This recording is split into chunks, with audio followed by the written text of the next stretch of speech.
지난주 하나님의 포옹이라는 말씀 드렸습니다. 하나님께서 깨끗하고 하신 것을 더럽다고 하지 말아라. 우리는 하나님의 그 포옹과 허그를 거절하는 것이 아니라 하나님의 포옹과 허그를 겸손히 우리가 받아들여야 되겠다. 우리 생각에는 내 자신이 죄인이라고 하지만 아니다. 너는 예수 그리스도 피로 말미암아 너는 깨끗게 되었다라고 그렇게 말씀하시니 우리가 주의 그 포옹과 허그를 받아들이고 또한 다른 사람도 우리가 적대시하거나 뭐 그렇게 하는 것이 아니고 집 나간 아들이다. 다른 종교를 가진 사람이나 또 예수를 안 믿는 사람들에게 우리가 무시하는 말을 하거나 적대시하는 것이 아니고 다 하나님의 자녀들인데 집을 나간 분들이다. 집을 나간 사람들이다. 이런 따뜻한 마음을 갖고 접근하자고 말씀을 드렸습니다. 그 고넬료가 기도하고 있는 가운데 참 하나님께서 베드로를 부르라고 그렇게 말씀하지 않습니까? 오후 3시쯤에 기도하고 있었고요.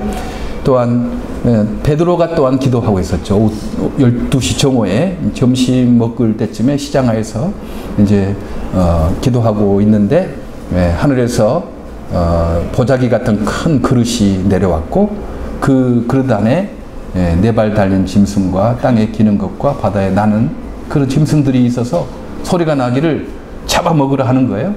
그래서 베드로가 나는 부정한 음식 나는 먹어본 적이 없습니다. 나 그럴 수 없습니다. 그렇게 말하니까 하늘의 소리가 들리기를 하나님께서 깨끗게 하신 것을 너희가 더럽다고 하지 말아라. 그렇게 3번이나 있는 것을 보고 이제 베드로가 이것이 무슨 뜻일까 이렇게 생각하고 있었던 거죠. 그때 가이사라에서 그 욥바로 고넬료가 보낸 사람들이 도착을 해서 그 무두장이라는 말은 가죽 공예를 가죽으로 그 직업을 삼는 사람들입니다. 가죽 구두를 만든다든지 장갑을 만든다든지 그 가죽 직업을 가진 그 이름도 시몬이었어요. 시몬의 집에 문을 두드리며 여기에 베드로가 있느냐고 큰 소리로 베드로를 찾고 있었습니다. 그때 베드로는 이게 무슨 뜻일까 하고 궁금하고 있는데 또 하늘에서 말씀하시기를 베드로야 두려워하지 말아라. 그 사람들은 내가 보낸 사람들이니까 너는 그들을 따라서 가거라 하고 말씀을 했어요. 그래서 베드로는 그 사람들을 이제 하룻밤 그 집에서 자게 하고 그 이튿날에 다시 그 욥바에 있는 몇몇 베드로를 따르는 사람들과 함께 또 가이사라 그때 당시에 그 로마의 통치기구가 있던 그 가이사라 지방 고넬료가 있던 곳으로 가게 되었습니다.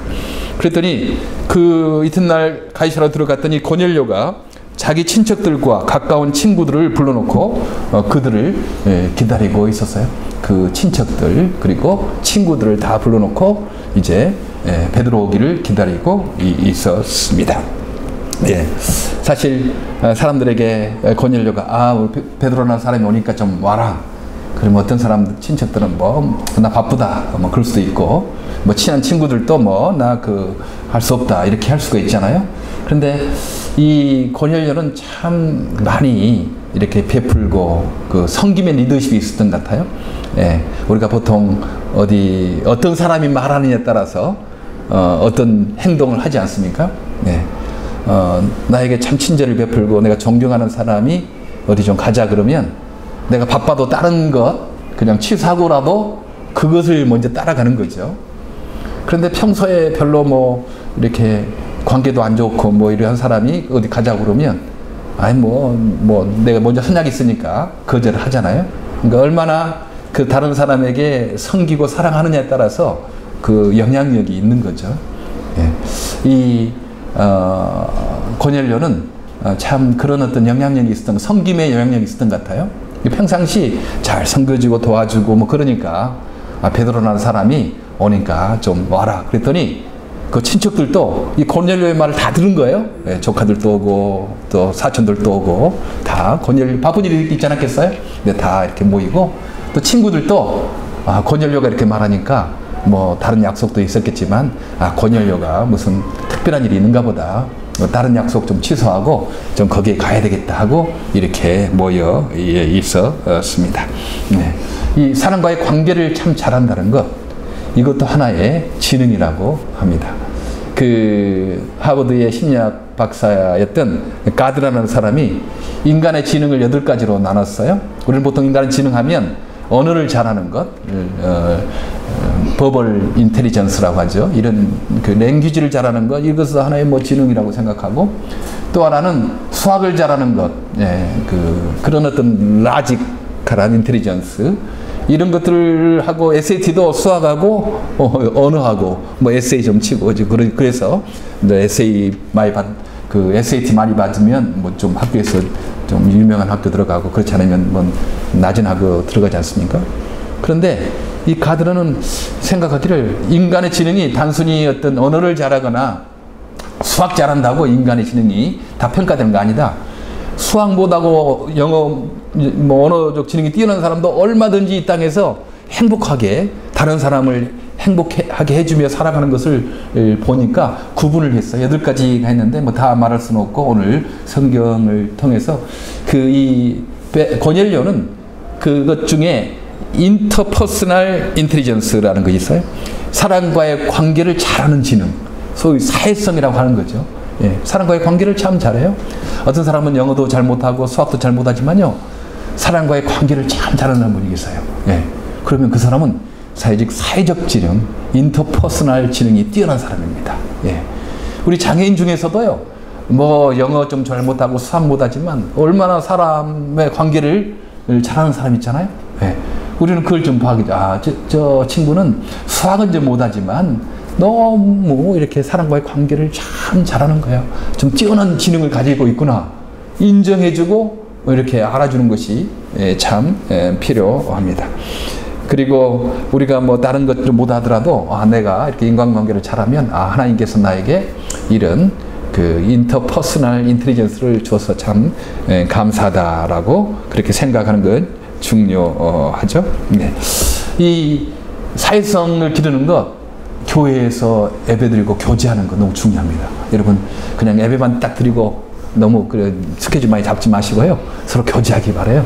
예, 서로 인터퍼스널한 이 지능을 우리가 강화시키는 겁니다. 어떤 분은요, 서로 같이 앉아있는 것 자체가 부담스러운 사람이 있어요. 그거 있어요. 그런 거. 예, 사람이랑 좀 다 다르기 때문에. 저는 어떤 목사님을 좀 알고 있는데요. 그 목사님은 함께 앞에 앉아있는 것 자체가 부담스러워요. 얼마나 힘들겠어요, 목사님이. 사람 많이 만나야 되는데. 특별히 목회자나 이런 사람들은 사람을 많이 만나야 되잖아요. 근데 목사님이 사람 만나는 것이 재밌고 즐겁고 그래야지, 사람 만나는 것이 부담스러우면 급이 나빠서 가지고 그 사람 싫어서 가지고 부담스러우니까 그 자리를 피하게 되는 거니까, 참 그분도 자기가 알고 내가 이 부분을 좀 강화시켜야 되겠다고 말씀을 하시더라고요. 알고 있는 거죠. 예. 그 인간의 지능 중에 또 자기 자신을 스스로 잘 알고 있는 거, 인트라퍼스널 인텔리전스가 있대요. 예. 자기를 잘 내면을 성찰하는 사람. 예. 자기가 어떤 사람인지, 나는 어떤 것이 강하고 어떤 사람이 어떤 것이 부족한지를 잘 이렇게 그 성찰하는 것, 이것도 지능이라고 합니다. 이거 중요하죠. 나는 이 사회성 내가 부족해. 네. 그러니까 내가 이 사회성을 좀 더 높여야 되겠다고 생각하고 자기를 성찰하는 거죠. 예. 그래서 열심히 이렇게 기도하고 노력하는 것, 이건 너무나 중요합니다. 예. 교회는 이렇게 예배 드리는 것, 하나님 찬양할 뿐만 아니라 같이 교제함으로 인터퍼스널, 사회성을 길러주는 거죠. 예. 교회생활 잘하는 사람은요, 나중에 뭐 직장 가서도 섬기는 리더 같아요. 왜냐면 다른 친구들은 그냥 영어 수학만 잘해, 그냥 자기만 잘해. 근데 이렇게 교회 생활 잘 했던 사람들은요, 이 사회성이 발달해가지고 사람들을 잘 모으는 거죠. 예, 친구들도 다 잘 모으고, 이 고넬료가, 너 이게 베드로 오니까 좀 와라. 그러면 딱 듣는 거예요. 예, 친척들 오면, 베드로 오니까 다 와라. 이렇게 해서 그 리더십이 길러지는 겁니다. 그래서 어렸을 때부터 우리 교회 생활하게 하는 거, 교제하게 하는 거, 이건 정말 어떤 세상적으로도 인터퍼스널 능력이 굉장히 강화되는 좋은 것이니까, 여러분 예배 드리면 딱 가지 마시고, 예. 오늘 혹시 약속된 분은 부담되니까 가시고, 그렇지 않은 다음부터는, 예, 야, 교제하고 이런 것이 너무 중요하구나, 이게. 그렇게 생각하시고요. 좀, 사람과 대면하는 것이 내가 좀, 부담스러운 사람도 있어요. 그러나 이건 내가 좀, 높여야 될 그런 분야구나 생각을 하시고, 그렇게 하시길 바랍니다. 이 고넬료가 그렇게, 사람들을 모으고 이렇게 있게 했어요. 이제 저도 이 설교를 준비하면서 이제 그런 생각이 있어요. 이제 다음 주에 워싱턴의 DC에서 제미 장애인 체육회 처음으로 이제 발족을 하거든요. 예. 안경호라는 그 장로님이 그냥 제미 체육회를 잘했어요. 그래서 그 한국에서 이분이 너무 잘하니까 이제 제미 장애인 체육회를 미국 최초로 만든다고 합니다. 근데 그분에게 캔사스 시티에 사시는 분이거든요. 근데 장로님이신데 그분에게 회장을 맡아달라고 그렇게 하시는 거예요. 그래서 자신이 또 봉사해야 되겠다 생각하고 사업은 자녀들에 맡기고 자기 돈 써가면서 자기 시간 내가면서 이렇게 지금 하고 있어서 지난번에 나에게도 한번 여기 찾아오셨어요. 그래서 그 워싱턴에서 행사가 있다고 그렇게 해서 나도 좀 이렇게 체크를 해서 좀 시간을 내가지고 가야 되겠다. 그 장로님 만나니까 참 너무 분위기가 좋은 거예요. 이렇게 딱 만나보면 분위기 있잖아요. 풍기는 분위기. 그런 분위기 딱 있고 참 귀한 분이다라는 생각하니까 보통 사람이 말하면 나 뭐 다른 스케줄 있으니까 내가 뭐 5시간 운전해서 그 워싱턴 가겠어요. 근데 그분이 말하니까 내가 스케줄을 조정해가지고 가야 되겠구나 생각하고 이제 21일 날 그곳에 가서 소규찬 집사님 댁에 워싱턴 미랄 수고하셨던 그 집 댁에 하룻밤 자고 그 다음날 이제 저녁 6시에 워싱턴 제1감리교회에서 이제 하게 되는 그 축사를 좀 해달라고 그래서 축사를 하러 가거든요. 그러면서 전에 같으면 그냥 왔다 갔다 할 것 같은데 내가 이 본문을 준비하면서 나도 더 그 인터퍼스널한 능력을 좀 더 개발해야 되겠다 생각하고 사실 워싱턴에 그 베다니 교회라고 친구 목사가 있거든요. 목사가 있는데 교회가 굉장히 부흥해가 정말 2,000명 모이는 교회예요. 그래서 전에는 그냥 뭐 가도 왜냐면 부흥하는 교회니까 나 아니고도 뭐 만날 사람 많겠지 생각하고 별로 연락도 않고 그냥 갔다가 오고 그래요. 그런데 최근에는 그 목사님이 좀 목이 아파가지고 수술을 하게 됐어요. 예. 이 어려울 때는 이제 찾아가는 거죠. 예. 그래서 이번에도 그냥 왔다 갈까 하다가 아니다. 또 그 지금 목이 힘든데 그냥 왔다가만 가면 얼마나 좀 서운할 수도 있지 않겠어요? 나는 그러지만 또 그분은 또 나름 서운할 수 있으니까 내가 토요일 날 새벽 기도를 좀 갈 수 있는지 그렇게 한번 그 아는 분에게 통해서 했더니 토요 새벽 기도 거기서 이렇게 토요일 날 20일 저녁 아침에 하게 됐어요. 네. 그래서 이렇게 내가 말씀으로 봉사하는 것이니까 나는 또 그런 뭐 어디 가면 무슨 예배 순서 맡겨달라 뭐 설교해달라가 이게 잘 안 하려고 하거든요. 왜냐하면 거기에 다 스케줄이 있을 텐데 내가 괜히 가가지고 하면 안 해줄 수도 없고 해줄 수도 없고 괜히 좀 부담스럽잖아요. 그러니까 어디 가도 뭐 특별히 그런 설교해달라 예배 인도하게 해달라 이런 이야기는 내가 되도록 안 하려고 하는데 새벽 기도니까 좀 가변성이 있지 않겠느냐 해서 거기에 이제 이야기했더니 그때 와서 좀 해달라고 이렇게 이야기를 하더라고요. 네.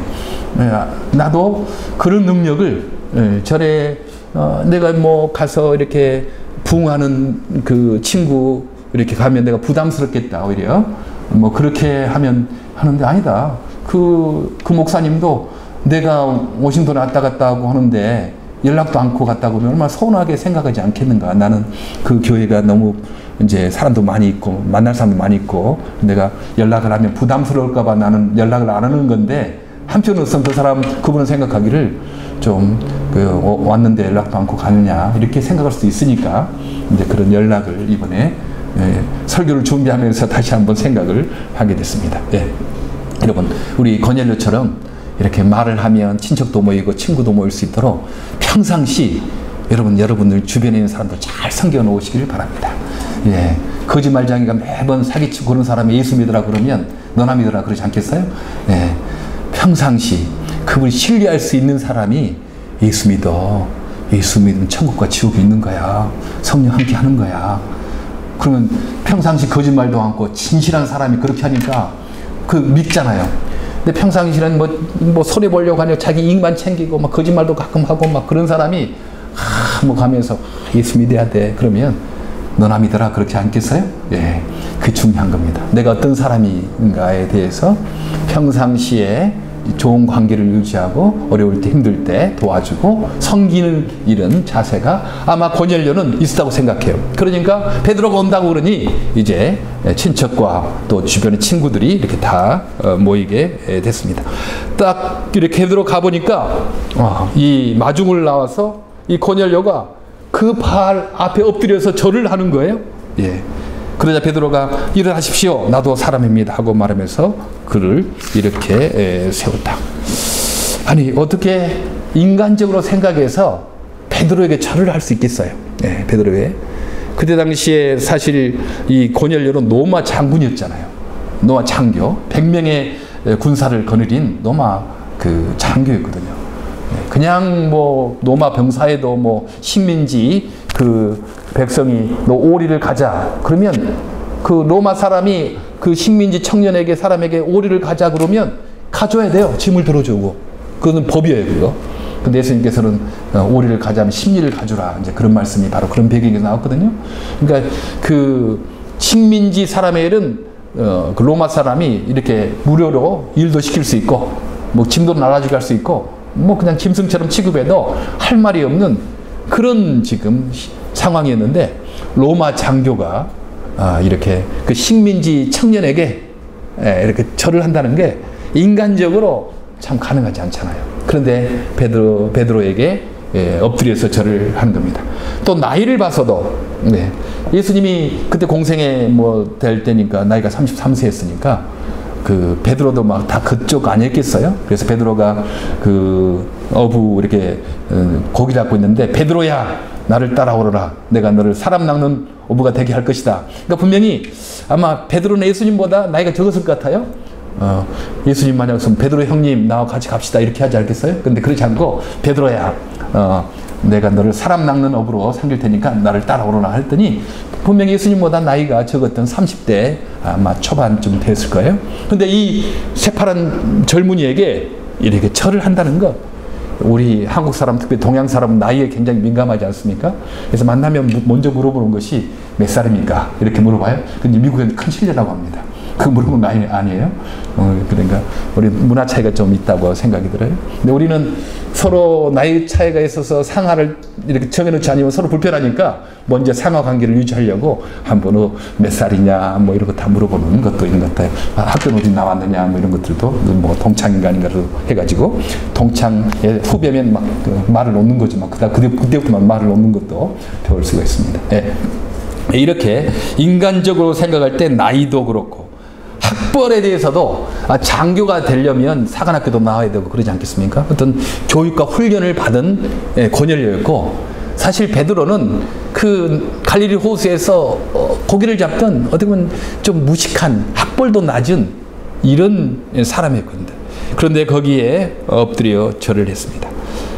또 재산의 유무를 생각해 볼 때도 고넬료는 장교였으니까 그래도 어느 정도 재산도 있는 사람이지 않았겠어요? 그런데 이 베드로는 아마 그 재산이 별로 없는 사람이었다고 생각해요. 왜냐하면 예수님 자체가 재산이 없었잖아요. 예수님께서도 이렇게 말씀하신 여우도 굴이 있고 공중에 나는 새도 거처가 있지만 인자 예수님은 머리 둘 곳이 없다. 뭐 노숙자 비슷하게 다니시는 거예요. 뭐 돈이 없으니까. 그러니까 그를 따라다녔던 제자들도 가난한 삶을 살지 않았겠습니까? 이렇게 뭐 식민지 청년이었고 자기 나이 또래 비슷하고 학벌도 무식한 사람이었고 재산도 없는 이런 사람에게 이 고넬료가 엎드려서 절을 하는 것을 봅니다. 우리는 왜 이 고넬료가 그런 베드로에게 엎드려 절을 했는가를 우리는 좀 짐작해 볼 수 있는 구절이 10장 33절 이렇게 말씀합니다. 그래서 나는 곧 당신에게 사람을 보냈던 것입니다. 그런데 이렇게 와주시니 고맙습니다. 지금 우리는 주님께서 당신에게 지시한 모든 말씀을 들으려고 다 같이 하나님 앞에 모였습니다. 이러는 거예요. 베드로의 인간적인 모습, 베드로가 뭐 친일이 청년이고 나이도 적고 가난하고 무식하고 뭐 그거 본 것 아니고 베드로가 섬기고 있는 하나님 때문에 이 고넬료가 그 베드로에게 이렇게 겸손하게 절을 했던 것이 아니었겠습니까? 예. 하나님을 높일 때 우리는 진정한 겸손이 있습니다. 네. 그것이 아니고 내가 저 사람이 나보다 권력과 신분이 높기 때문에 내가 뭐 겸손한다. 그러면 신분 낮은 사람 오면 내가 교만해지겠네? 저 사람이 나이보다 나이가 많기 때문에 내가 겸손한다. 그럼 나이보다 적은 사람이면 내가 교만해질 수 있잖아요. 학벌이 좋거나 재산이 많기 때문에 내가 저 사람에게 내가 겸손하게 대하겠다. 이러면 나보다 학벌이 좀 낮고 또 그 돈이 없는 사람 오면 내가 교만해지지 않겠어요? 우리 그것 때문에 우리가 교만해지는 것, 우리가 겸손해지는 게 아니고 어떤 사람을 대하든지 저분을 사랑하는 하나님 때문에 우리가 그분의 재산 유무, 건강의 유무, 학벌의 유무, 어떤 인간적인 조건에 관계없이 우리가 겸손하게 이렇게 대하는 것이 너무 필요합니다. 진정한 겸손은 하나님을 떨며 사랑할 때 진정한 겸손이 일어나는 거죠. 만약 그런 것이 아닌 인간적인 조건 때문에 내가 겸손하게 공손하게 대하겠다 생각하면 자기보다 좀 못한 사람이 있으면 함부로 대하는 경우를 많이 있거든요. 그래서 저도 사람들을 좀 볼 때 어떻게 판단하냐면요, 자기보다 힘 있는 사람은 잘해, 공손하고 겸손해. 근데 자기보다 힘없는 사람에게 함부로 대하는 사람 보면 아직 좀 믿음이 좀 덜한 사람이다 생각을 하는 거예요. 진짜 믿음이 성숙한 사람은요, 자기보다 힘있고 권력 있는 사람에게도 겸손할 뿐만 아니고 자기보다 약하고 힘든 사람에게도 겸손하게 공손히 대하는 거예요. 왜냐하면 하나님이 그를 사랑하니까. 하나님을 사랑하니까. 하나님이 사랑하는 사람 우리가 함부로 대하면 하나님 기분 나쁘시게 생각하지 않겠어요? 저도 제 아들 하나가 있는데 제 아들에게 함부로 말하고 함부로 대하면 저도 굉장히 불쾌합니다. 그러니까 그러지 않겠어요? 다 그래요. 내가 아끼고 사랑하는 사람을 함부로 대하면 부모가 기분 나쁘게 생각합니다. 하물며 하나님은 그러지 않겠어요?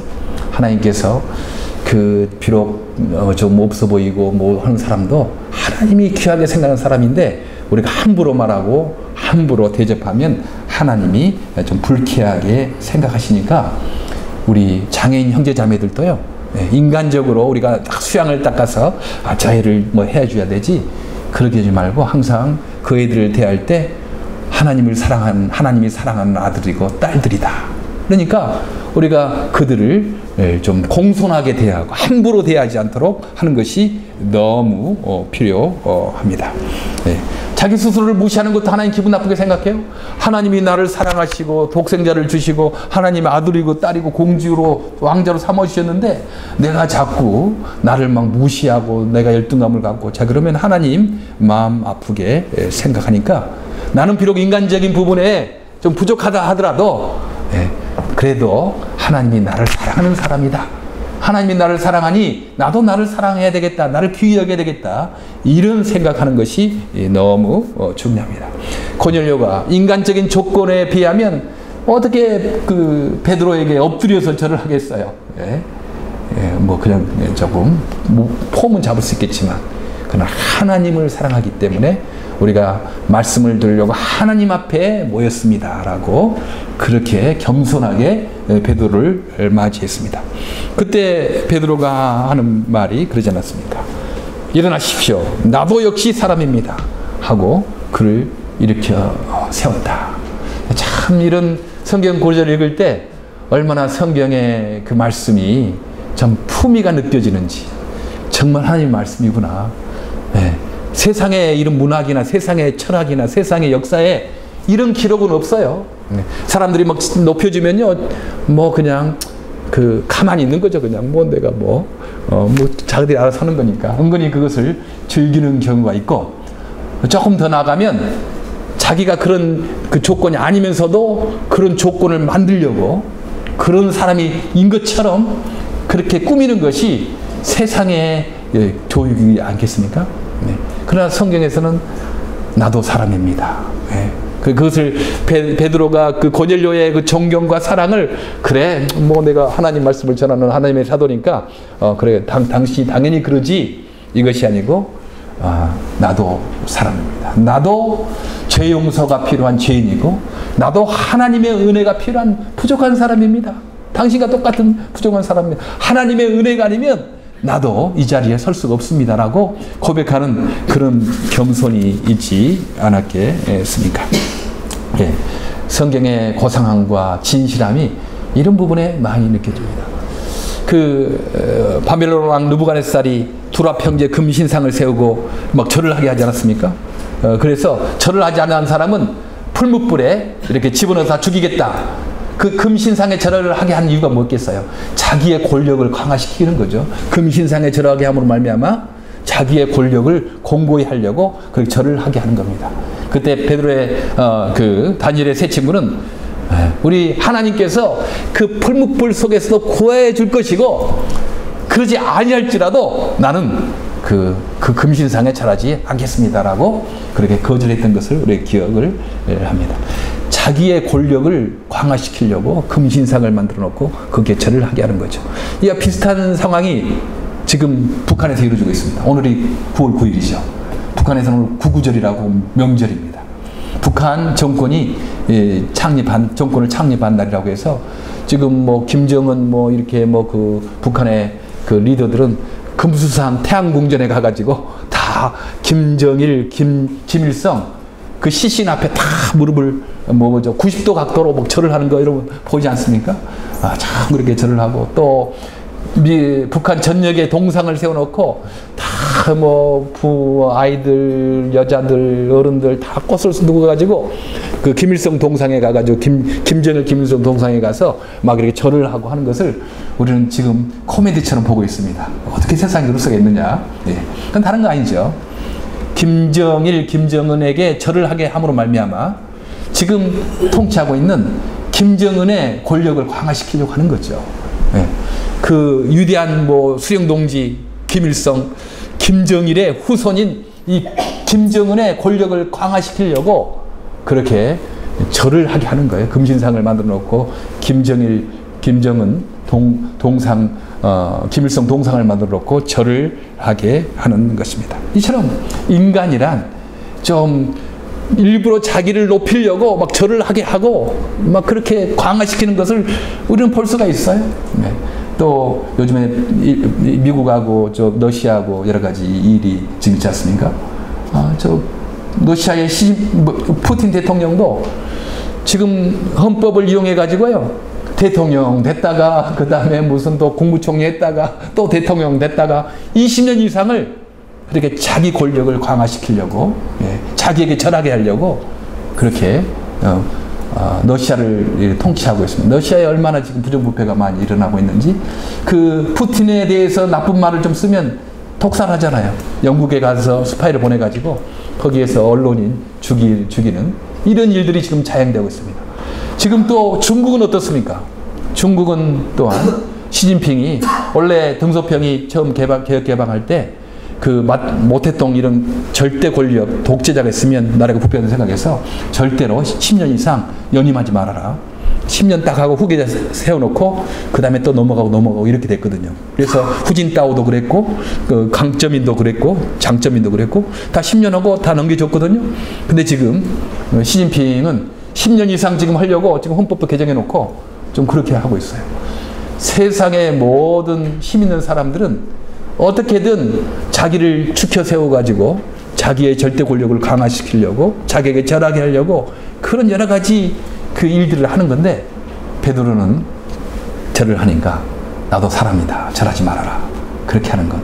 우리는 또 성경에 사도행전 14장 24절에 보면 바울과 바나바가 루스드라에서 전도를 하고 있지 않았어요? 그 루스드라에 다리가 불편한 지체장애인이 있었어요. 그때 이 베드로와 바나바가 바울과 바나바가 일어나 걸으라 했더니 좀 하나님의 기적적 능력으로 그 지체장애인이 걷게 됐어요. 그때 루스트라에 있던 사람들이 야, 저 사람들 보니까 저 제우스 신 그리고 그의 전령자 헤르메스 신이 지금 내려와서 이 놀라운 기적을 행하는 것보다 하고 바나바를 제우스라고 그렇게 말하고 또 바울을 말을 잘하니까 헤르메스라고 그렇게 해서 막 제사를 지내려고 하는 거예요. 소 여러 마리 갖고 오고 꽃다발 만들어서 막 제사를 하고 하는 거예요. 요즘에 뭐 명품백 헤르메스 있잖아요. 그거 헤르메스 그래서 신화에서 따온 겁니다. 예, 그렇게 막 제사를 지내려고 하니까 그때 그 베드로와 바울과 바나바가 그냥 자기 옷을 찢으면서 그 군중 속으로 달려 들어가면서 막 외치면서 사람들아, 우리가 이렇게 복음을 전하는 것은 이 같은 어리석은 일을 버리고 하늘과 땅과 바다와 그 가운데 만물을 만드신 하나님만을 경배하라고 하는데 너희 어찌 이런 어리석은 행동을 하느냐?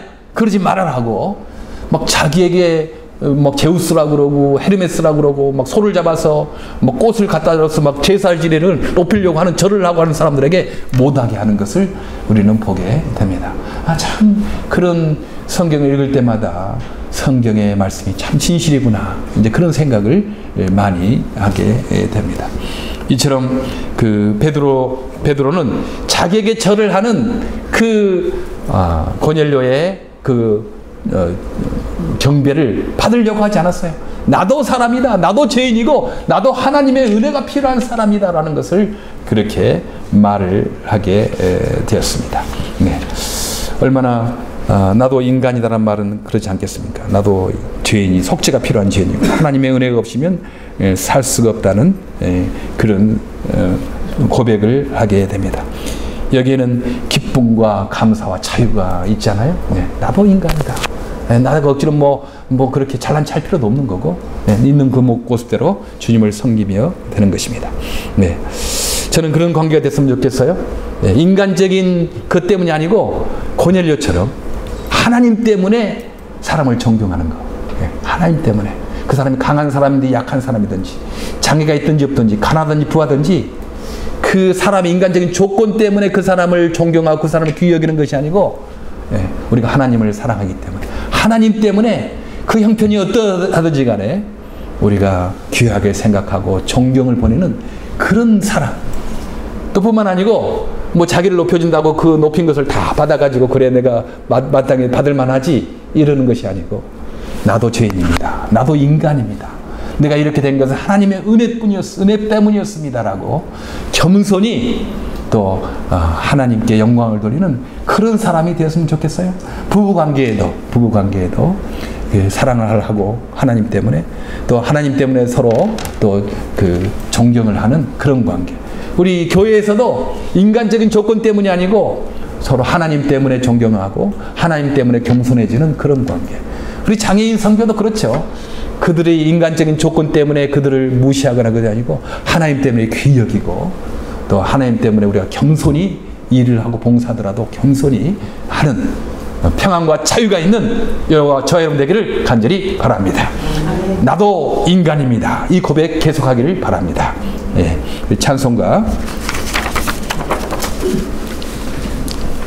261장 같이 찬양하도록 하겠습니다.